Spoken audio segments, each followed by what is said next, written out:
এখানে 1996 সালে এখানে পল্লী বিদ্যুতের কানেকশন গেছে। আমরা যে উদ্দেশ্যে লাইন নিয়েছি, আমরা পড়াশোনা করব, আমরা পড়াশোনা করতে পারি না। সামনে আমাদের এসএসসি পরীক্ষা চলতেছে, লাইন নাই, আমরা কিভাবে পড়ালেখা করব?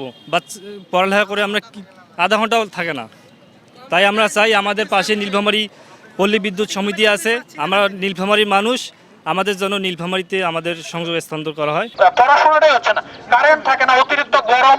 ডিপটিওয়ালা যে পানি যদি আমরা যে পানি যে দেওয়া হয়, সেখানে আমার যদি 2 কিলো পর্যন্ত পানি দেওয়া হয়, এখানে পানি যে মোটর ডিপ স্টার্ট দেওয়ার পরেও গেদে গেদে পানি লাইন আবার চলে গেল, আবার ফির কিছুক্ষণ থাকার পরে আবার ফিরে আসলো, আবার গেদে চলে গেল। তাহলে ওই যে আমাদের জমিটা আছে পানি পাইলো না, তাহলে আমরা কৃষক কীভাবে আমাদের আবাদ করবো?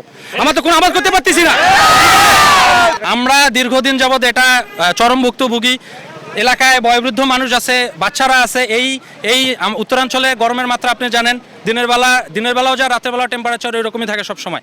এবং আমাদের উত্তরাঞ্চল হচ্ছে কৃষিভিত্তিক, সেখানে যদি বিদ্যুতের সংযোগ সম্পূর্ণ সাপ্লাই না থাকে, তাহলে আমাদের কৃষকরা আবাদ করবে কিভাবে, আর আমাদের জীবনযাপন চলবে কিভাবে? আমরা পাগলাবির বিদ্যুৎ থেকে কোনো ধরনের বিদ্যুৎ সংযোগ পাই না, নামাঞ্জে এবং লেখাপড়ায় আমরা অনেক ধরনের সমস্যার সম্মুখীন হচ্ছি। তাই আমরা এই বিদ্যুৎটা পরিবর্তন করতে চাই এবং নীলফামারীর বিদ্যুৎটা আমরা আনতে চাই।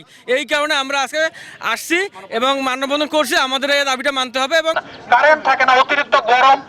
আপনারা জানেন উত্তরাঞ্চলে কি পরিমাণ গরম। আপনারা আমাদের সাথে এনারা অনেকটা সৎ মায়ের মতো আচরণ করতেছে। আমরা এনাদের কিন্তু আপনারা আমাদেরকে বারবার ধৈর্য ধরতে বলতেছেন।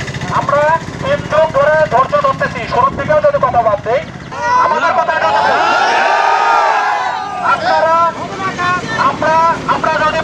আমরা চাই যে কোনো কিছু একটা স্বাভাবিক অব্যাহত থাকুক। কারেন্টের সার্ভিস লাইন প্রক্রিয়া, কারেন্টের সার্ভিসের